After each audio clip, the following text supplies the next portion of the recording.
Hey guys, quick video training for you here today. I'm about to do a training here in Canoga Park, California, and I just want to share some insights with you that I've been really talking a lot about in my presentations that I'm doing and some of my own, but this concept is one of congruency, and I'm sure you may have heard me talk about this before. It's something that's always been fascinating to me. As I've met people and done therapy with people, talked to people, done coaching with people, or just been out there interacting with humans in companies. I've talked to, over 300,000 people. I've always been fascinated though with how do people end up where they end up. And I remember being very young and seeing how certain people would walk into a room, and when they spoke, people listened. And when other people said the same thing or had the same outcome, they didn't get the same effect. And I used to think as a boy that it was a values thing, a confidence thing. It was something inside. I got a sense there was something more than what was being said, but I wasn't really able to articulate it until now.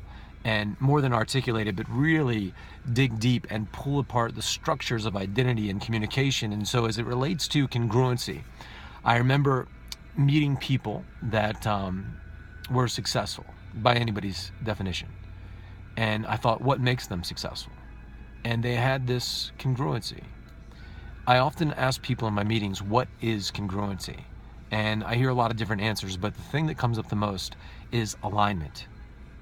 When somebody's congruent, there's this sense of alignment. They mean what they say what they mean, their words, their thoughts, their actions, their emotions, their identity, their belief systems, their feelings of certainty about how they should be or how things are, or something inside of them. There's an alignment inside of it, and their words have more power. And so when I meet a lot of people that are off in some area of their life, they say they want to be in shape or be in a relationship or make lots of money. Their words are here, actions are here, thoughts are scattered, emotionally they're a mess. No congruency, no power. But when you're in that zone, words, thoughts, feelings, actions, emotions, identity, all in alignment with what you believe, it's powerful. And so here's how we get confused, because a lot of people have learned this concept of modeling.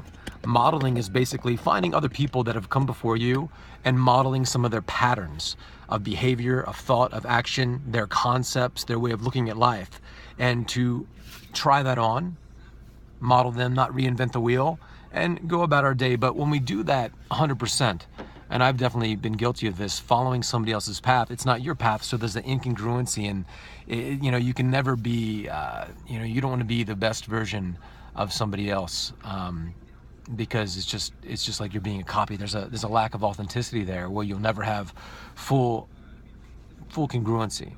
And so I used to get really confused, because I'd meet somebody successful, powerful, great relationship, faithful, great health, great income, and they had this power. And then I meet other people, and then for example, I'd meet people that say, let's say somebody doing drugs every night, having threesomes at least once a week, like a rock and roll type of lifestyle, totally different values, totally different actions. And I thought, well, should I be this way or should I be this way? And both these people were so influential in my life, and I thought, well, what's the right way to be? And I think we often get confused about how to be, and we might try to model this person or try to be more like this person, or or maybe a little bit of both, and it's this incongruency. But when you really find your own voice, your own authenticity and power, your own congruency, it's different than anything. You could be influenced by people around you, but these people with totally different values, totally different actions, totally different lifestyles, both were powerful. Both were congruent. Both were aligned. And we might judge somebody who's completely different than us. And by the way, we're always going to do that a little bit, because when you see somebody massively different than you, you automatically think that your way is best. That's why you're that way. And anytime that you're not acting in alignment with what you feel is best, you're going to experience some pain, be it frustration, be it just not being happy with yourself, guilt, regret, things like that. Anytime you're out of alignment with your values, there's going to be some pain there.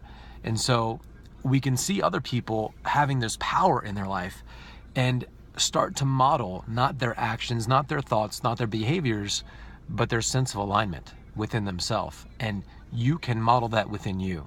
It's an energy, it's a focus, it's an alignment, and it's consistently checking in your thoughts, your words, your actions, your feelings, your emotions, your identity. Who are you? And acting and speaking and communicating from that place will give you real power, true power, power to really have an authentic connection with other human beings where you're not trying to be some copycat, not trying to, paint by numbers in this life. You're actually doing things that really are grounding you in yourself and expanding who you are. And that's the only way that it's done. So I hope this has served you in some small way. I'll see you soon.